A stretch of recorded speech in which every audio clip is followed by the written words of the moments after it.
안녕하세요 여러분. 중학교 졸업학력 검정고시 과학입니다. 자 여러분, 드디어 41번 문항 풀어볼 차례인데요. 기존에 40번까지 두 번의 강의를 통해서 여러분들 다시 한번 복습을 해보셨으리라 믿어요. 물리화학 파트가 거의 대부분 다 있었을 텐데요.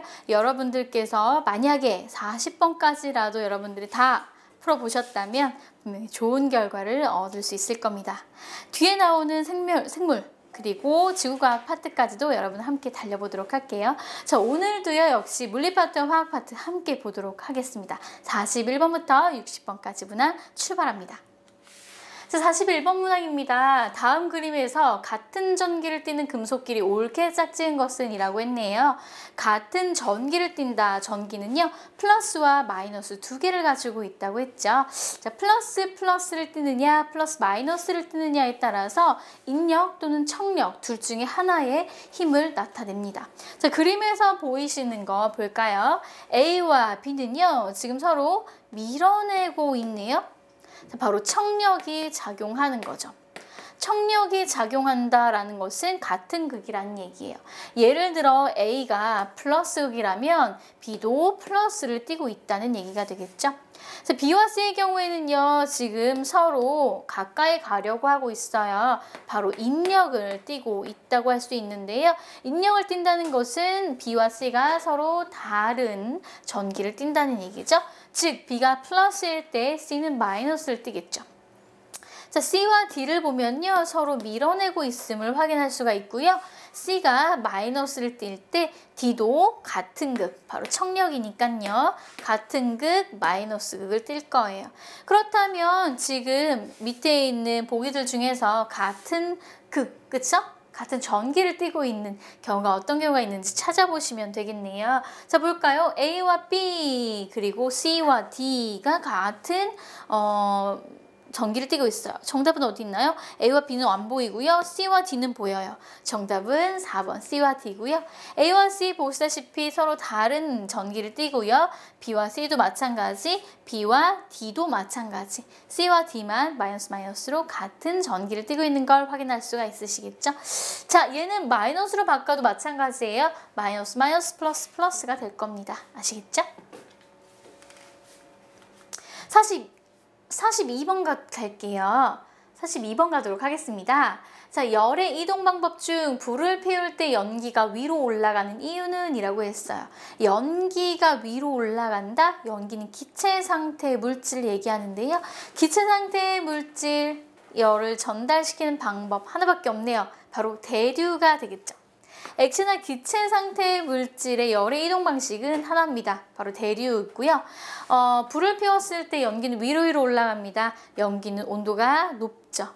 뜨거운 기체가 가벼워요. 차가운 기체에 비하여 가볍기 때문에 위로 올라가는 대류 현상이 벌어지는 거예요. 정답은 2번이고요. 전도는 고체 물질의 열 이동 방법을 의미하고요. 열 평형의 경우엔 열의 이동 방법을 설명할 수는 없습니다. 열량의 경우도 역시 열이 이동하는 양을 얘기하는 거지 열 이동 방식을 얘기하고 있지는 않습니다. 정답은 2번이 되겠죠. 43번 문항입니다. 다음 그림과 같이 빛이 공기에서 물로 입사할 때 입사각은 이라고 했어요. 입사각 물어봤는데 엄한 거 하시면 안 돼요. 너무 쉽잖아요. 그죠? 굴절이든 반사든 상관없이 법선과 입사광선 사이의 각을 입사각이라고 한다라고 했어요. 법선이 가운데 점선이고요. 입사, 들어가는 빛이 바로 입사광선이에요. 입사광선과 법선 사이의 각을 바로 입사각이라고 했죠. 정답은 B고요. 자, 얘는 굴절에 대한 그림을 나타내고 있는 거예요. 그렇다면 굴절각을 구하라는 문제도 나올 수 있겠죠. 바로 법선과 굴절각 사이의 각, 바로 D가 굴절각이 될 거예요. 문항은 입사각을 물어볼 수도 있고요. 굴절각을 물어볼 수도 있어요. 굴절각은 D를 체크하시면 정답이 되겠죠. 44번 갈게요. 다음 중 빗면을 활용한 예. 빗면의 활용 예를 한번 물어봤네요. 펜치, 가위, 나사못, 병따개. 빗면 모양으로 생긴 게 뭐가 있을까요? 그쵸? 나사못이에요. 벤치나 가위나 병따개는 모두 지뢰 원리를 활용하고 있습니다. 벤치의 경우에는 가운데 받침점이 딱 고정되어 있고요. 손잡이 부분이 바로 힘점, 그리고 물체를 잡고 있는 부분을 작용점이라고 하죠. 가위 또한 가운데 고정되어 있는 부분이 있고요. 손잡이 부분이 힘점, 그 다음에 가위 잘려지는 부분, 가위 날이 있는 부분이 바로 작용점이 되겠죠. 나사못의 경우에는요, 이렇게 생겼죠. 못이 이렇게 있고요. 이렇게 동글동글 해가지고 손으로 돌려서도 못이 박혀지는 지뢰, 빗면의 원리를 사용하고 있고요. 병따개의 경우에는요, 딱 고정되어 있는 지시하는 부위, 작용점, 받침점이 있고요. 제가 힘을 주는 힘점이 있고요. 물체에 딱 해서 물체를 들어 올리는, 그렇죠, 작용점이 있어요. 그렇게 해서 벤치, 가위, 병따개는 모두 지뢰의 원리다 라는 거 기억해 주시고요. 45번 문항입니다. 다음 전지회로에서, 전기회로가 되겠죠? 전기회로에서 A에 흐르는 전류의 세기가 500mA이고 B에 흐르는 전류의 세기가 200mA일 때 C에 흐르는 전류의 세기는 이라고 했어요. 자, A에는요 500mA가, B에는 얼마가 흐른대요? 네, 200mA가 흐른대요. 근데 C에 흐르는 전하의 량, 전하의 흐름, 전류의 세기는? 하고 물어봤네요. 자, 여기에서는 역시 지난 시간에 했던 바로 전하량 보존의 법칙이 또 나옵니다. 전하량 보존의 법칙이 이렇게 문항으로 자주 출제가 되고 있죠. 아주 중요한 내용이기 때문인데요. 전하량은요, 도선 하나일 때 흐르는 전하의 량은 변하지 않는다라는, 전하량은 일정하다라는 건데요. 자, 여기서 출발한 전류는요, 요 지점을 지날 때 500mA만큼의 전하가 흐르고 있어요. 그런데 이 500mA가 도선이 이번엔 두 개로 나뉘어진 거예요. 그래서 B쪽으로 200mA가 흘렀다면 C쪽으로는 얼만큼이 흘러야 500mA가 모두 다 흘러 들어갈 수 있을까요? 엄청 쉬운 문제로 돌변했죠. 자, 200mA가 B를 흐른다면 C는 당연히 500mA 중에 200mA를 뺀 나머지 300mA가 흐를 수밖에 없겠죠. 즉, C를 지나는 전하의 량, 즉 흐르는 전하량, 전류의 세기는 300mA, 정답은 2번이 되겠죠. 전하량 보존의 법칙을 제대로 이해하고 계신다면 분명히 45번의 문항도 쉽게 풀었을 것입니다. 그죠?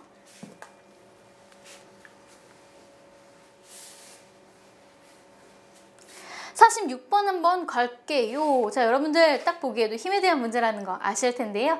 그림에서 작용하는 마찰력과 중력의 방향을 옳게 착지한 것은 이라고 했어요.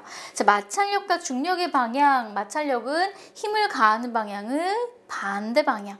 즉, 힘을 방해하는 힘이 마찰력이잖아요. 힘의 방향이 오른쪽일 때 마찰력은 힘의 반대 방향 B가 되겠네요. 마찰력의 방향은 B가 되고요. 중력의 방향은 당연히 지구 중심 방향이기 때문에 C가 중력의 방향이 될 거예요. 자, 순서대로 마찰력과 중력의 방향을 순서대로 해야 되니까요. B와 C가 정답일 텐데 3번이 정답이 되겠네요. 너무나 단순하면서 중력에 대한 개념도 알아야 하고요. 마찰력에 대한 개념도 알아야만 풀 수 있는 문제. 상당히 난이도가 어떻게 보면 높은 문제라고 볼 수 있겠죠. 47번 문항 갈까요? 물이 끓는 열 이동 방법으로 열이 전달되는 경우는 이라고 있어요. 물을 끓이는 방법은요, 열 이동 방법 중에 대류라는 방법을 이용하여 물을 끓일 수 있는 거예요. 그렇다면 물이 끓는 열 이동 방법이라 하면 딱 하나, 방금 전에 얘기했던 대류밖에 없겠네요. 자, 1번부터 4번까지 중에 이 대류 현상을 이용한 예가 무엇인지 찾아내시면 정답이 될 거예요. 같이 한번 볼게요. 1번, 난로 앞에 있으면 몸이 따뜻해진다. 난로 앞에 가만히 있어도 공기가 흐르지 않아도, 그리고 뭐 액체가 없어도, 고체가 없어도 몸이 따뜻해집니다. 자, 이것은 어떠한 사물을 지나지 않고 직접 열이 이동하는 복사를 이용한 거죠. 자, 2번, 추운 곳에 오래 있으면 체온이 낮아진다. 나는 고체 물질입니다. 고체 물질인 나는 추운 곳에 오래 벌벌벌 떨면서 추운 바깥에서 열평형이 일어난 거예요. 제 온도를 모두 빼앗겼죠. 저는 차가움을 느끼는 거죠. 바로 전도를 느끼고 있는 겁니다. 몸으로 직접 느끼는 거죠. 3번 에어컨을 위에 설치하면 방 전체가 시원해진다. 에어컨을 위에 설치하면 에어컨은요 차가운 공기를 내뿜는 기구이기 때문에 위쪽에 설치해야 차가운 공기가 무거워서 뜨거운 공기에 비해서 무겁기 때문에 아래로 가라앉고요. 상대적으로 더운 공기, 따뜻한 공기는 위로 올라가면서 순환이 되어서 방 전체가 시원해지겠죠. 자, 이 기체의 열 이동 방식을 이용하여 방 전체를 시원하게 만드는 바로 대류를 이용한 방법이죠. 정답이 바로 3번이네요. 4번도 보고 정리해 보도록 할까요? 4번 젓가락의 일부를 뜨거운 물에 넣으면 젓가락 전체가 뜨거워진다. 젓가락의 일부만 넣었는데도 젓가락 끝까지 뜨거워지는 것은 고체, 금속 성분의 젓가락을 뜨겁게 전달해 준 전도 방식 때문이죠. 자, 이렇게 해서 정답은 3번이 되겠고요. 전도와 또 복사의 예도 한 번쯤 되짚어 볼 필요가 있죠.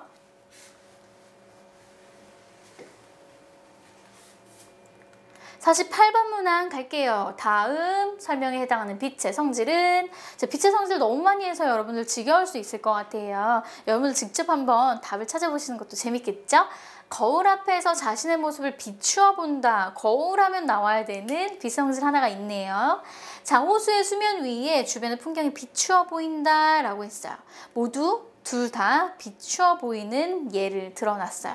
비추어 보인다는 것은요, 빛이 거울을 띵 맞고 또 호수 수면을 띵 맞고 내 눈으로 들어오기 때문인데요. 띵 맞고 내 눈으로 들어오려면 빛의 반사현상이 일어나야 돼요. 직진한다면 내 모습이 보이지 않을 거예요. 거울을 뚫고 빛이 직진해 버렸으니까요. 빛이 수면을 뚫고 아래로 내려갔기 때문에 저는 제 모습을 반사되어진 모습을 볼 수 없겠죠. 직진은 아니고요. 굴절의 경우에는 굴절하고 들어간다면 거울은 빛을 통과할 수 없는 사물이 되겠죠. 굴절도 틀렸고요. 합성의 경우에 빛의 삼원색을 합성하여 여러 가지 색깔을 나타내는 것을 이야기를 하는데요. 역시 색깔에 대한 내용이 없는 걸로 보아 합성도 정답은 아니겠죠. 정답은 2번이고요. 49번입니다. 다음 그림과 같이 낙하하는 물체에 대한 설명으로 옳은 것은? 이라고 했어요. 자, 1번. 자, 낙하하는 거 먼저 한번 그림 해석해 볼게요. 1번 A가 가장 높은 곳에 있어요. 가장 높은 곳에 위치하고 있다는 것은 위치 에너지가 가장 크다는 거예요. 자, B는요. 가장 높은 곳에서 점점 아래 방향으로 내려가고 있어요. 높이가 점점 낮아지고 있는 구역이기 때문에 위치 에너지가 점점 감소하면서 속력은 점점 빨라질 거예요. 왜? 중력이 더 세게 잡아당기는 가까운 거리로 내려가고 있기 때문인데요. 즉 위치 에너지가 감소하고 운동 에너지가 증가하고 있는 구간이 B가 되겠죠. C의 경우에는요. 바닥에 닿기 직전의 그림을 나타낸 거예요. 바닥에 닿기 직전은 가장 속력이 빠른 순간을 얘기하겠죠. 왜요? 지구 표면에 가장 가까이 있기 때문에 가장 빠른 속도로 가장 큰 중력이 작용하니까 속력이 빨라지겠죠. C의 운동 에너지가 가장 크고요. C의 위치 에너지는 0이 될 겁니다. A는 위치 에너지가 가장 크고요. A의 운동 에너지는 0이 될 겁니다. 자, 그렇다면 지금 해석한 내용과 일치하는 내용 한번 찾아보도록 할게요. 1번 A는 속력이 가장 빠르다. 정지해 있는 상태가 되겠죠? 아직 놓지 않은 상태, 위치 에너지가 가장 높은, 높이가 가장 높다라고 해야 옳겠죠? 자, A와 B의 위치 에너지는 같다. A는 더 높은 곳에 있고 B는 좀 낮은 곳에 있어요. 높이가 다르면 위치 에너지는 다르게 마련이죠. 2번도 틀렸네요. 3번 B에서 위치 에너지가 운동 에너지로 전환되고 있다. B는 점점 위에서 아래로 내려가고 있으므로 위치 에너지가 점점 줄어들고 대신에 중력이 더 세게 잡아당기는 지면과 가까운 거리로 가고 있으니 속력은 빨라질 거예요. 위치 에너지가 낮아지면서 속력이 증가하는 구간이 될 거고요. 3번은 맞는 얘기가 되겠네요. 4번 C에서 운동 에너지가 가장 작다. C는요 바닥 위치 에너지가 가장 작은 대신에 운동 에너지가 최고치가 되는 위치가 되겠죠. 자 4번은 틀린 얘기, 정반대 내용이 되겠죠. 정답은 3번이고요. 50번 문항 풀어보도록 할게요. 다음 그래프는 어떤 저항의 전압을 변화시켰을 때 흐르는 전류를 나타낸 것이다. 이때의 저항은 이라고 했어요.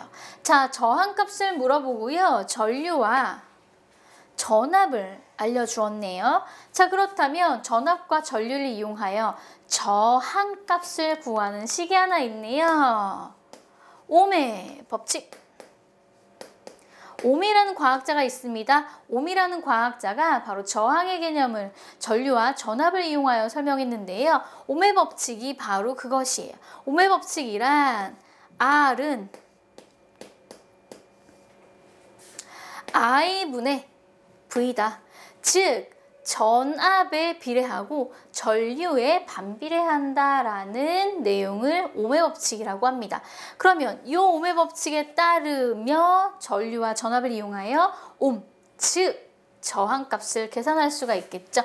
자, 저항은 우리가 계산을 해야 될 저항은 계산해 주시면 되겠죠. 전류를 먼저 분모에 집어넣는 거예요. 자, 두 숫자 비례하기 때문에 이 숫자를 이용해도 되고요. 이 점을 이용해도 돼요.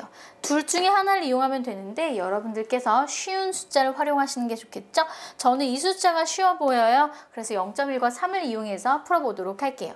전류 0.1 암페어가 흐를 때 3볼트가 또 주어졌대요. 단위는 빼도록 할게요. 암페어와 볼트니까요. 자, 그렇다면 저항은 얼마인가요? 뒤로 한 칸, 0 하나, 30옴이 되겠군요. 저항값은 이렇게 옴의 법칙이라는 공식을 활용해서 아주 쉽게 구할 수가 있겠죠. 정답은 3번이 되겠고요. 숫자가 변할 수 있습니다. 당연하죠. 숫자가 변하여도 여러분들은 옴의 법칙이라는 공식 하나만 알고 계시면 모든 문제는 다 해결이 됩니다. 아시겠죠?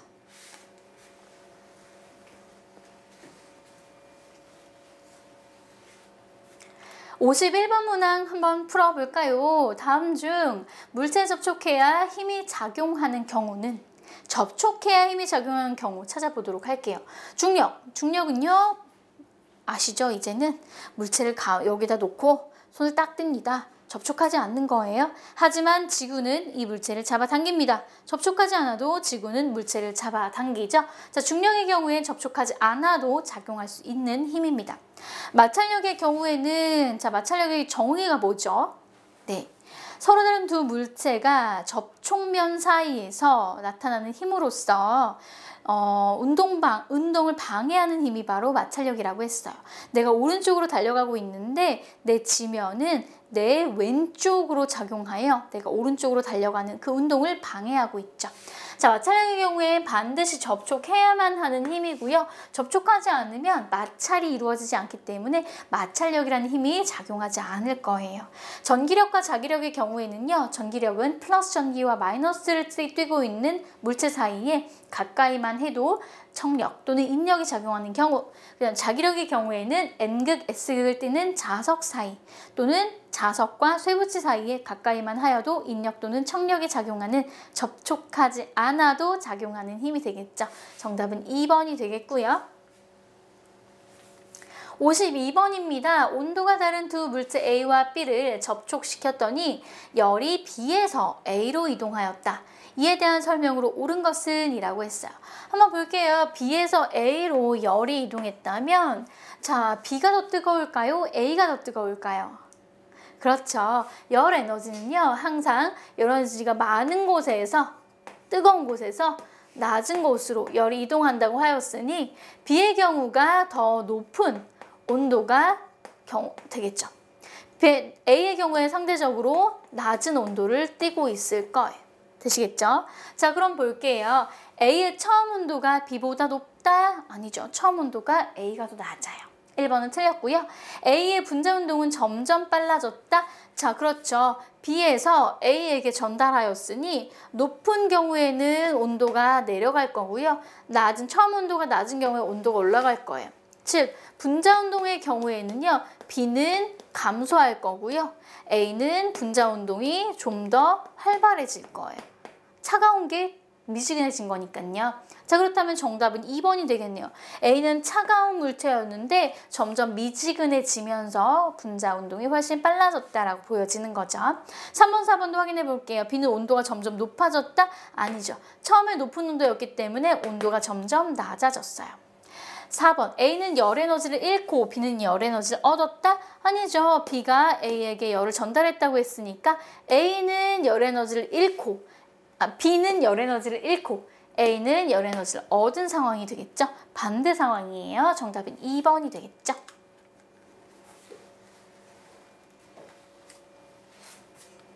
자, 53번 문제 풀어보도록 할게요. 다음 설명에 해당하는 도구는? 이라고 했어요. 근시 교정 안경에 사용한다. 안경에 사용하는 게 뭐가 있죠? 거울인가요? 렌즈인가요? 자, 두 번째, 빛을 퍼뜨리는 특성이 있다. 빛을 퍼뜨리는 것은 볼록인가요? 오목인가요?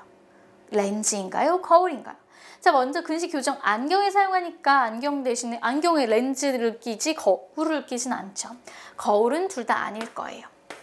그러면 렌즈 두 개 중에 하나인데 두 번째 조건을 보시는 거죠. 힌트를 보시는 거예요. 빛을 퍼뜨리는 특성이라고 했어요. 빛을 퍼뜨린다는 것은 빛은 두꺼운 부분. 자, 여기가 더 두껍고요. 여기가 더 얇아요. 여기가 더 두껍고요. 여기가 더 얇아요.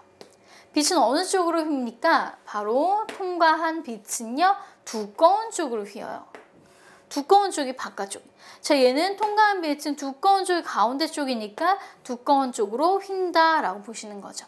자, 그렇다면 빛을 퍼뜨리는 특성은 누군가요?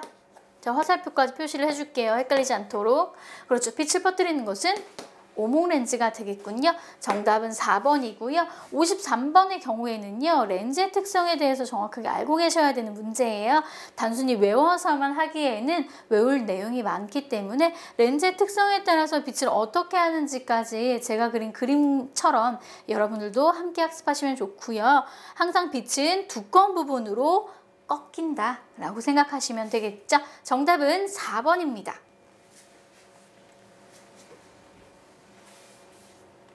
자, 54번 갈게요. 다음에서 설명하는 에너지의 형태는? 이라고 했어요. 석탄, 석유, 천연가스 등에 포함되어 있다. 오, 뭔가 화석 연료라는 단어가 생각나는데요. 두 번째, 연료를 태웠을 때 에너지를 얻을 수 있다. 그렇죠. 연료를 태워야만 에너지를 얻어요. 휘발유라던가 이런 가스, LPG 가스라던가 또는 등유, 경유와 같은 것을 이야기를 하는데요. 풍력 에너지의 경우엔 연료를 태우지 않아도 돼요. 자원 고갈이 필요하지 않죠. 바람 에너지이기 때문이죠. 수력 에너지의 경우에도요. 물만 있으면 돼요. 재활용이 가능하고요. 연료를 태울 필요 없어요. 화학 에너지의 경우가 바로 이 경우가 되겠죠. 화학에너지는요. 이렇게 화석연료를 사용하기 때문에 고갈될 가능성이 높습니다. 4번도 볼게요. 바이오에너지입니다. 바이오에너지는요. 요새 엄청 각광받고 있는 전 세계에서 연구가 진행 중인 에너지 자원인데요. 바이오에너지를 하면 여러 세대를 금방금방 거듭하는 세균 또는 대장균과 같은 미생물을 활용한 에너지를 이야기를 하는데요. 미생물을 활용한 에너지 또한 연료를 태울 필요는 없습니다. 석탄, 석유와 관련 없는 생명과 관련된 에너지를 바이오에너지라고 하죠. 정답은 3번이고요.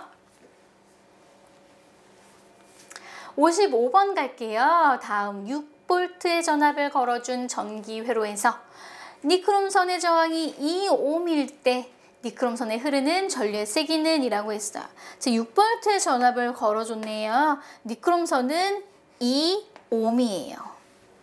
니크롬선은 저항의 한 종류를 의미하는 거고요. 자, 전류의 세기를 물어봤네요. 여기서도 저항 알려주고 전압 알려주고 전류를 풀으라고 했어요. 전류는요. 공식이 있죠, 여러분. 이거 일일이 다 외울 필요는 없어요. 여러분 딱 하나만 알고 계시면 돼요. V는 IR, V는 IR 이라는 공식 하나만 있으면 얘를 변형시키는 거예요. 전류의 기호는 I죠. I만 남기고 넘기시는 거예요. 그러면 I는 R분의 V다라는 게 나오죠. R은 저항이고요. V는 전압이에요. 이것만 알고 계시면 전류를 계산하는 공식, 저항분의, 이걸 한국말로 바꿔주는 거죠. 기호를. 저항분의 전압이구나 라고 알겠죠. 그리고 여러분들은 문제에서 주어진 수치를 각각 그 값에 집어 넣어 주시면 돼요. 저항은 얼마라고요? 2옴이라고요. 전압은 6V라고요. 그러면 전류는 얼마인가요? 3A가 되는 거죠. 이렇게 해서 정답은 바로 2번이 나왔고요. 너무나 간단하면서 쉽게 문제를 해결하셨네요. 자, 이 문제에 충분히 아주 자주 출제되어 왔던 문항이기 때문에 여러분들께서는 옴의 법칙 정확하게 변형된 옴의 법칙이죠. V는 IR 쉬운 공식으로 외워주시고요. 이 V는 IR이라는 공식을 변형해 가면서 전류를 물어보면 전류는 으로 바꾸시고 전압을 물어보면 전압은 으로 저항을 물어보면 정말 원래 옴의 법칙 공식 R은 I분의 V를 활용해 주시면 되겠죠. 정답은 2번입니다. 자, 56번 가도록 할게요. 다음 전기를 띠는 두 물체 사이에 작용하는 힘은 이라고 했어요. 자, 여러분 전기를 띠는 전기는 플러스 전기와 마이너스 전기가 있어요.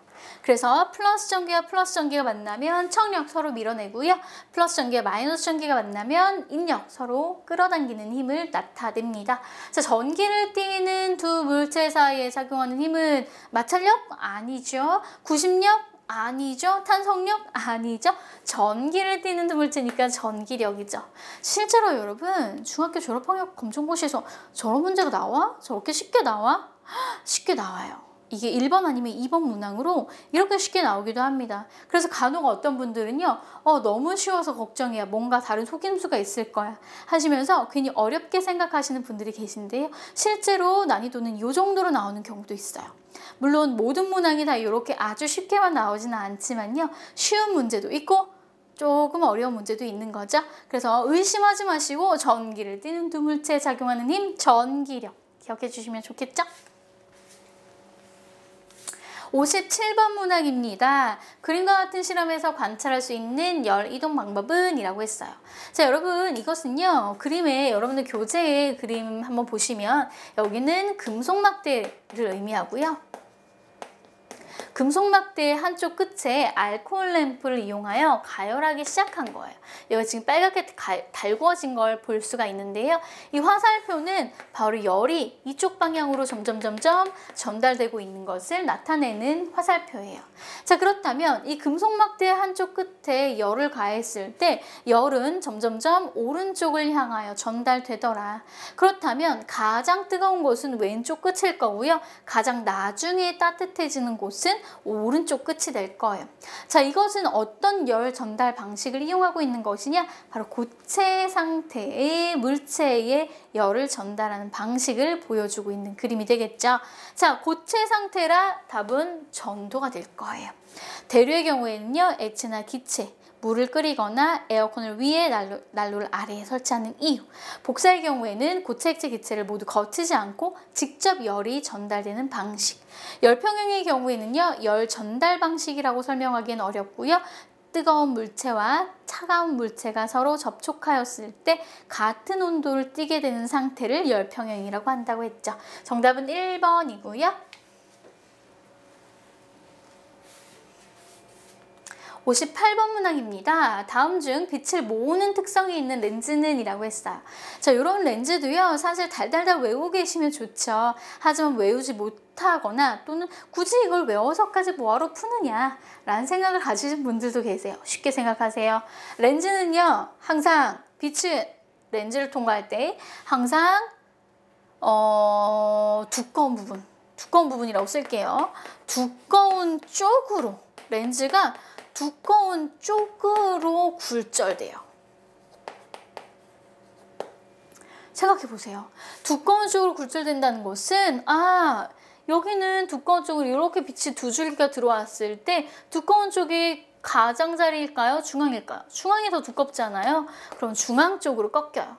여기는 여기잖아요. 이쪽으로 꺾여요. 빛은 한 점에서 만나겠죠.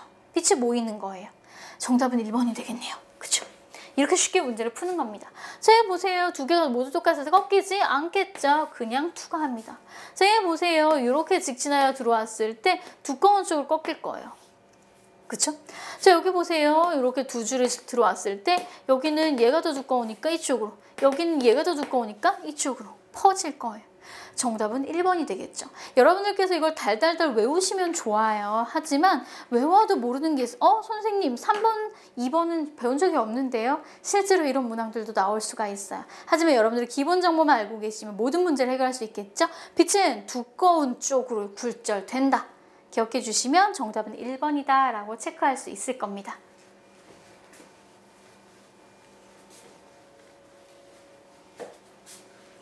59번 문제입니다. 에너지 보존 법칙에 대한 설명으로 옳은 것은 이라고 했어요. 에너지 보존 법칙도요, 요새 상당히 자주 출제되어지고 있는 문항이기도 한데요. 자, 1번.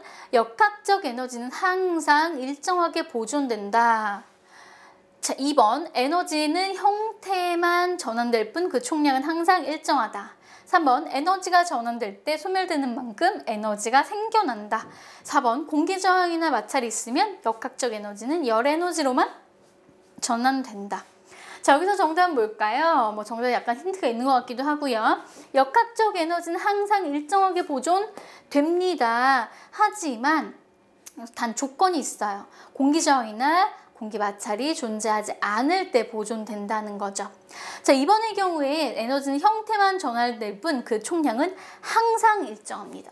형태만 바뀌어요. 모든 에너지는요, 열 에너지로 바뀌거나 소리 에너지로 바뀌어요. 드라이기 같은 거 여러분들 댁에서 사용하실 때 드라이기 딱 키면 소리가 윙 나면서 전기 에너지, 그 콘센트에 꼽아놓은 그 전기의 양만큼 바람이 나오질 않아요. 왜냐? 소리 에너지로도 빠져나가고요. 그 다음 바람 에너지로도 빠져나가고요. 그 다음에 그 드라이기를 뜨겁게 달구어주죠. 바로 열 에너지로도 소실이 돼요. 그렇다면 실제로 우리가 사용하는 에너지량은 전기 에너지만큼을 고스란히 다 쓰진 않고요. 바람 에너지로 전환된 것만 우리가 드라이기를 사용하면서 사용하는 거죠. 소리 에너지로 빠져나가거나 열 에너지로 빠져나가는 부분은 우리가 사용하지는 못하는 부분인 거예요. 자, 그렇다면 정답은 2번.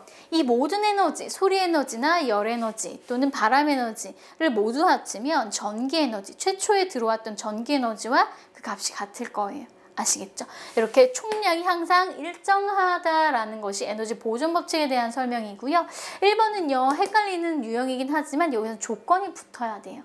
공기 저항이나 공기 마찰이 존재하지 않을 때 역학적 에너지는 항상 일정하게 보존된다는 거고요. 공기의 마찰이나 공기의 저항이 존재할 때에는 역학적 에너지 또한 따르게 열 에너지나 소리 에너지로 빠져나가는 에너지가 있다라는 거죠. 정답은 2번이고요. 59번의 경우에 다소 1번 내지 2번에 헷갈림이 있을 수 있으니 정확하게 기억해 주시는 게 중요하고요.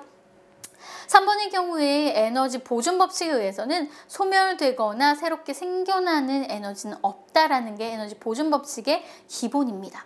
4번, 저항이나 마찰이 있으면 역학적 에너지는 열 에너지로만이 아니죠. 열 에너지도 소리 에너지도 있고요. 여러 가지 에너지로 변환이 되기도 합니다. 그래서 4번도 틀리고요. 정답은 2번이 되겠어요. 자, 60번 문항, 오늘의 마지막 문항 풀고 오늘도 역시 즐겁게 마무리 보도록 할게요. 자, 다음 전개 기호와 명칭의 연결로 옳은 것은 이라고 했어요.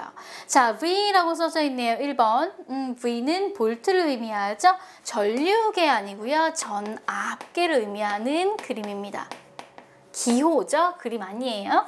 자, 2번은 우리 알고 계시죠? 우리는 얘는 정확한 명칭뿐만 아니라 어느 쪽이 플러스를 마이너스를 의미하는지를 알고 계셔야 되는 거예요. 자, 얘는 전압계 아니고요. 우리가 너무너무 문제풀이에서 많이 사용했던 전지예요.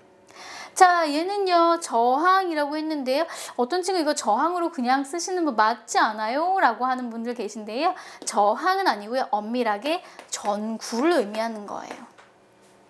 저항의 경우에는요, 이렇게 표시를 하죠. 니크롬선처럼 니크롬선 저항을 이야기하자면 저항은 저렇게 표시를 합니다. 자, 4번 딱 봐도 스위치 딱 누르고 싶은 느낌이 들죠? 스위치 정답이고요. 4번이 정답이고 나머지 기호들도요. 어떤 기호의 명칭을 가지고 있는지를 정확하게 알고 가셔야 되겠습니다. 자, 오늘 여기까지 60번 문항 마무리를 잘 해보았는데요. 다음에 61번부터 80번 문항 함께 다루면서 여러분을 찾아뵙도록 하겠습니다. 지금까지 물리 화학 파트 열심히 달려가고 계신데요. 지금까지 풀어오신 모든 문항들 아마 출제된다면 여러분들 다 맞추실 수 있을 정도의 난이도가 아닐까 기대를 해봅니다. 수고 많이 하셨고요. 다음 시간에 여러분들 찾아뵙도록 하겠습니다.